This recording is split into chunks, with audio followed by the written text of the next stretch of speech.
जिसने चुन लिए सारे कांटे, फूल ही फूल जिसने है बांटे, जिसने चुन लिए सारे कांटे, राज छोड़ दिया, ताज छोड़ दिया, राज छोड़ कर राज छोड़ बनवास जिसने झेला, सौतेला सौतेला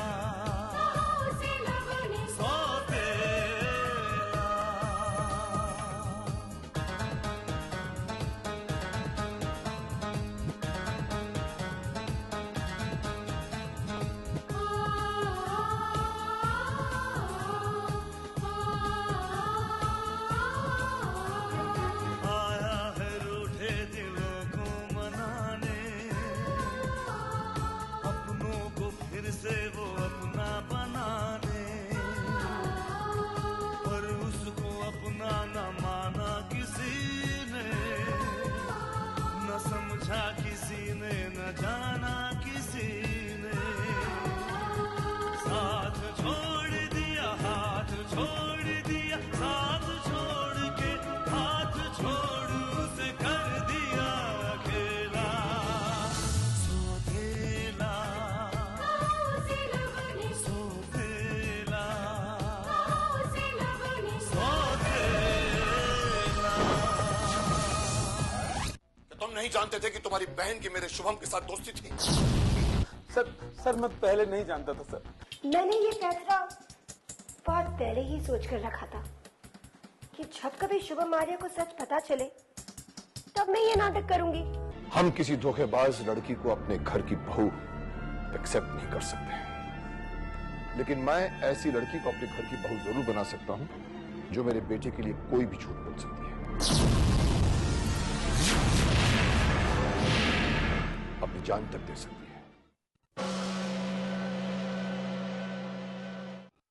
क्या? हाँ बेटा, ये सच है।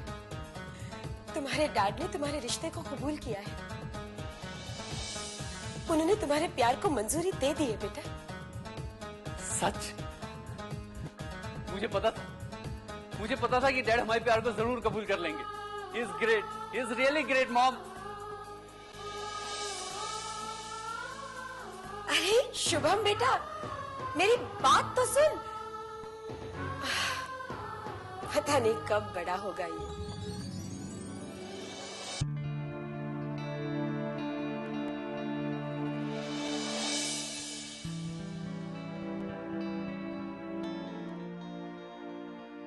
नमस्ते भाभी।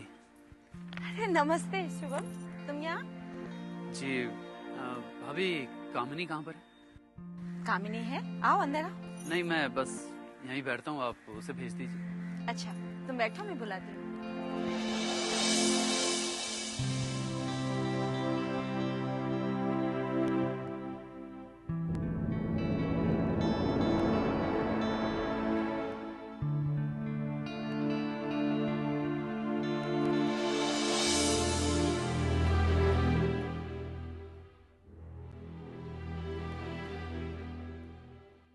आई एम सॉरी कामिनी, उस दिन पता नहीं मैंने गुस्से में तुम्हें क्या क्या कह दिया। कोई बात नहीं शुभम, शायद वो सब मेरी किस्मत में लिखा था। नहीं कामिनी, तुम्हारी किस्मत में तो सिर्फ मेरा साथ लिखा है, और ये बात तो मैं जान गया। अब तुम्हारे जानने से भी क्या होगा शुभम? मेरी असलियत जानने के बाद तुम्हारे घर वाले, मेरे घर वालों ने भी इस बात को मान लिया। हाँ कामिनी, मेरे डैड भी इस बात को समझ गए हैं कि मैं सिर्फ तुमसे प्यार करता हूँ।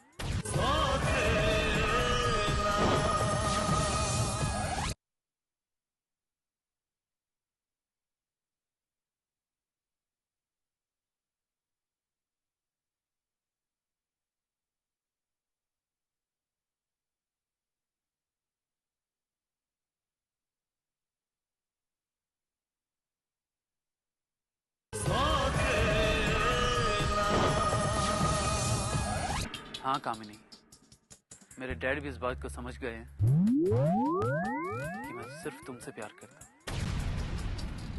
और तुमने मुझे पाने के लिए इतना बड़ा झूठ बोला था। इसलिए उन्होंने हम दोनों को माफ कर दिया और वो बहुत जल्दी तुम्हारे भैया से हमारी शादी की बात करने वाले हैं। अरे तुम दोनों खड़े खड़े यहाँ क्यों बात कर रहे हो? चलो अंदर आओ। नहीं भाभी, बस अब मैं चलता हूँ। लेकिन इतनी जल्दी? भाभी, मैं कामिनी को ये बताने आया था कि मेरे डैड कामिनी को अपनी बहू बनाने के लिए राजी हो गए। विक्रम साहब शादी के लिए राजी हो गए? हाँ भाभी, वो इस बात को समझ गए हैं कि जहाँ प्यार होता है वहाँ पैसे की कोई अहमियत नहीं होती। अच्छा भाभी, अब मैं चलता हूँ। नमस्ते। नमस्ते। बाय कामिनी।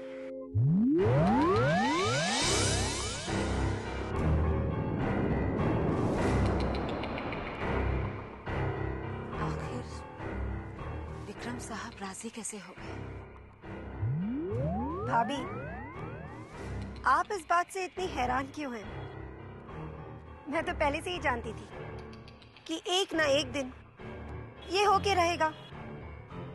अब वैसे आप हमेशा नाराज रहती है ना कि मैंने कभी आपको कॉफी नहीं पिलाई।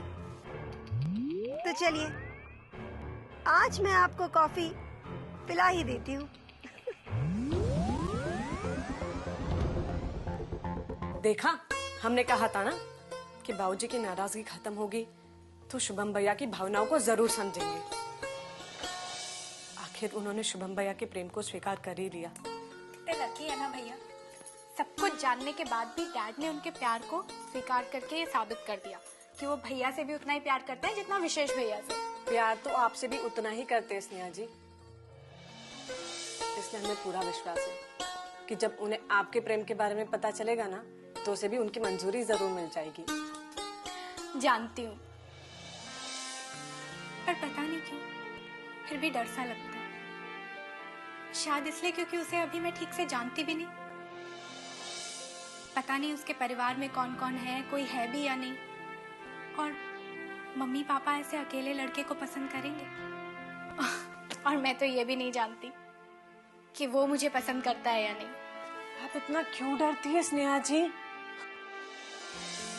बैड लक तो हमारा खराब है, आपको तो कोई भी पसंद कर लेगा, आप इतनी सुंदर जो है, लेकिन हमारा क्या होगा वो तो भगवान ही जानता है। सुंदर तो तुम भी बहुत हो, बस देखने वाले की नजर चाहिए। अफसोस विशेष भैया के पास तो वो नजर है ही नहीं। नहीं स्नेहा जी, दोष उनकी नजर में नहीं है, दोष तो हमारे भाग्य में है कि हम आज तक उनका मन नहीं जीत पाए। पता नहीं स्नेहा जी, हम जब भी कुछ करने जाते हमेशा उल्टा ही हो जाता है। कोई बात नहीं गौरी, मुझे यकीन है एक ना एक दिन विशेष भैया को तुम्हारे प्यार का एहसास जरूर होगा। फिर देखना तुम्हारा ये बैड लक कैसे गुड लक में बदलता है। आप सच कह रही स्नेहा जी?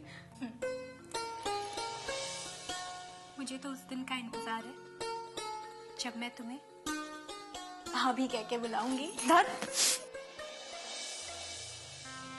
ओह गॉड, तूने प्यार को इतना सुंदर क्यों बनाया? और अगर बनाया तो रास्ता इतना मुश्किल क्यों बनाया?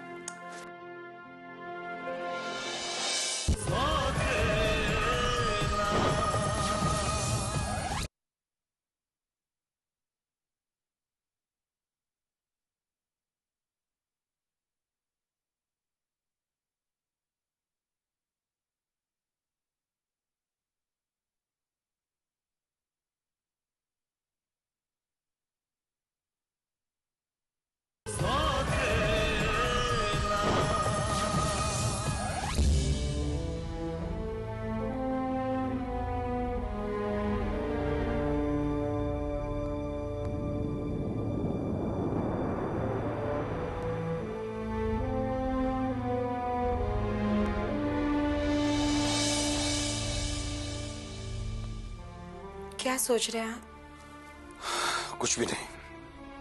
यही सोच रहे हैं ना कि आपका फैसला सही है या गलत?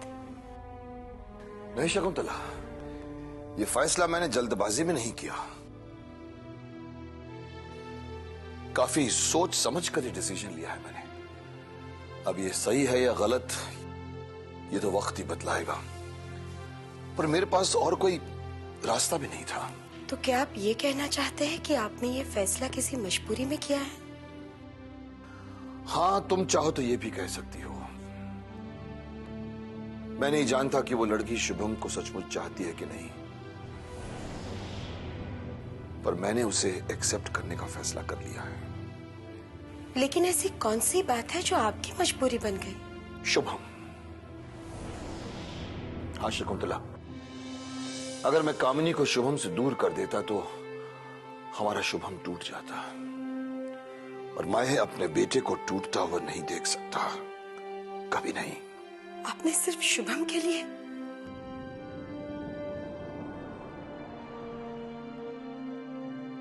आप शुभम से इतना प्यार करते हैं? क्या तुम भी यही समझती हो कि मैं शुभम से प्यार नहीं करता? शकुंतला, शुभम मेरा बेटा है, मेरे जिस्म का एक हिस्सा। अगर उसे कोई तकलीफ होगी तो क्या मुझे तकलीफ नहीं होगी?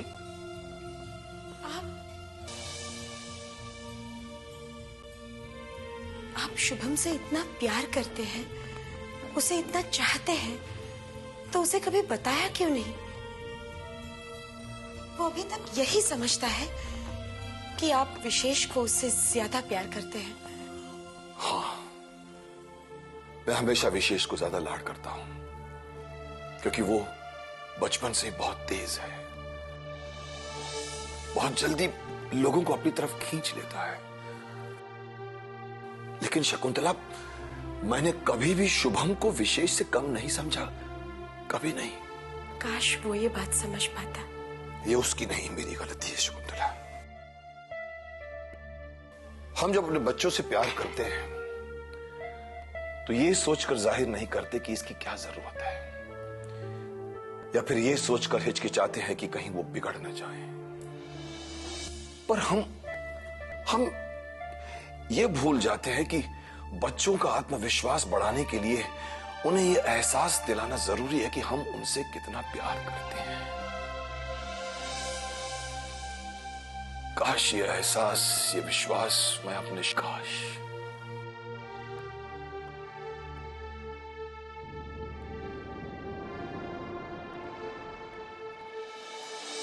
आप बहुत अच्छे हैं। शुभम को तो गर्व होना चाहिए कि उसे आप जैसा पिता मिला है। सचमुच।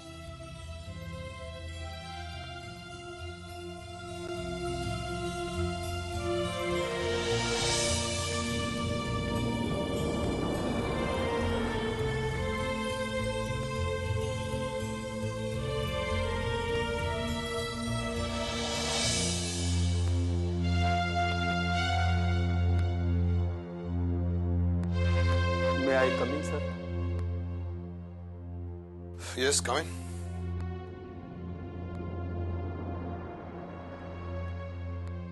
क्या है ये? सर, ये मेरा इस्तीफा है। मैं रिजाइन कर रहा हूं। लेकिन क्यों? सर, आपने आज तक मुझे जो भी जिम्मेदारियां दी, इसलिए दी कि आप मुझ पर भरोसा करते थे, और मुझे भी यही भरोसा था। लेकिन आज मैंने आपका भरोसा खो दिया सर। तो ये बात है? हाँ सर, मैं जानता हूं कि जो कुछ हुआ वो नहीं होना चाहिए था, और मैं उसे नहीं रोक पाया। ये मेरी नाकामी है सर, और इसके लिए मुझे सजा मिलनी चाहिए। लेकिन अपनी सजा चुनने का हक किसी मुजरिम को नहीं होता राजीव। सर, आप मुझे जो भी सजा देंगे मैं उफ तक नहीं करूंगा। सजा मैंने सोच ली है राजीव।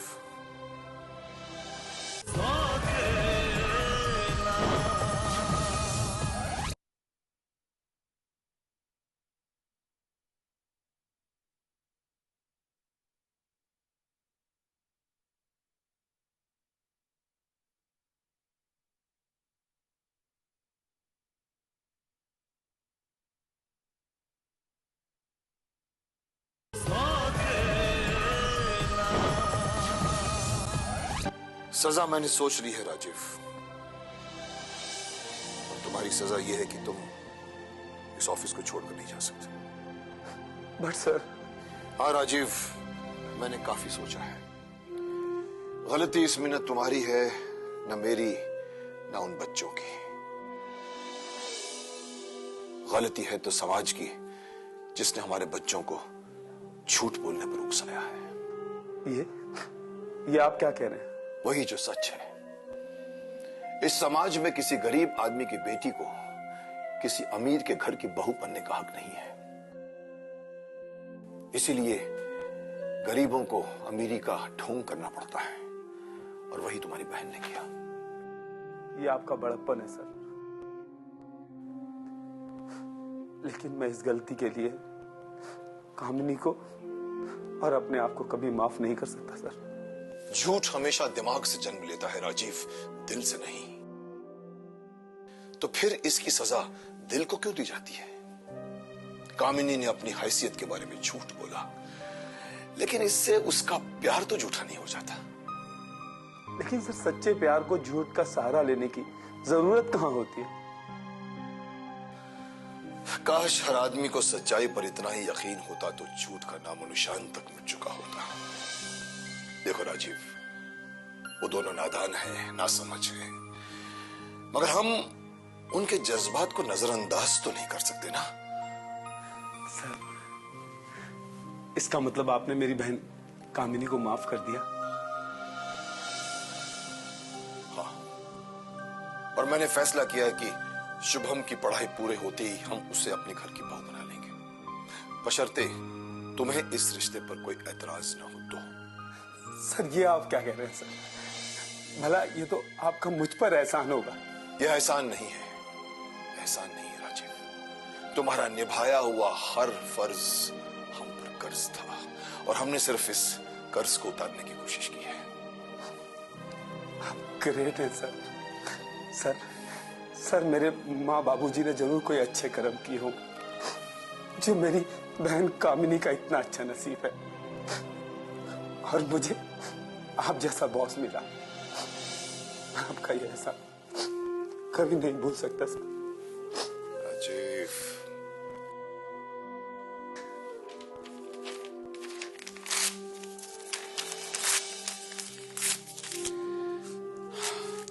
अब जाओ बहुत काम करने। एंड रिमेंबर, इस तरह की हिमाकत करने की फिर कभी कोशिश नहीं करना। जिस तरह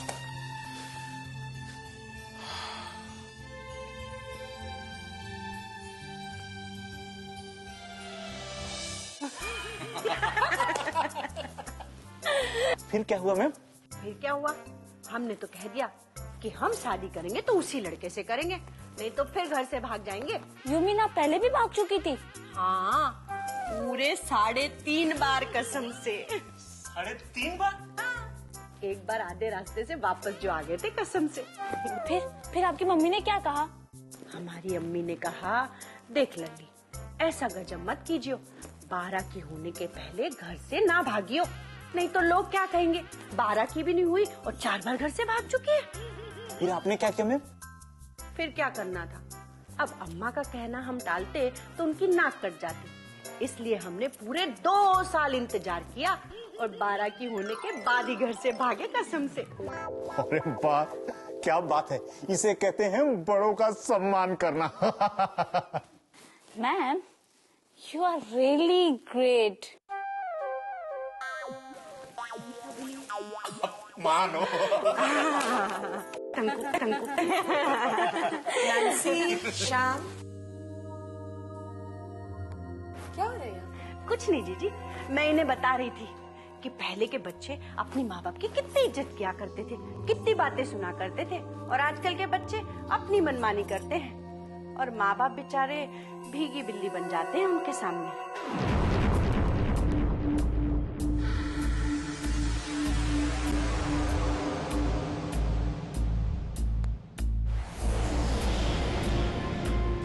जीजी, मेरी बात का बुरा मत मानियो, वो क्या है कि जीजा जी का फैसला मेरी तो कुछ समझ में ना आया कसम से। तुम्हें कुछ समझने की जरूरत भी नहीं है कल्याण। आए हाय जीजी, सुबह मेरा भांजा है जे जीजा जी उसकी शादी उस झूठी मक्कार के साथ कर देंगे तो मुझे दुख तो होगा ही ना। हमारे लिए शुभम की खुशी ज्यादा इम्पोर्टेंट है। और अगर तुम भी उसे अपना भांजा मानती हो कल्याणी, तो तुम्हें भी उसकी खुशी में खुश होना चाहिए, नहीं?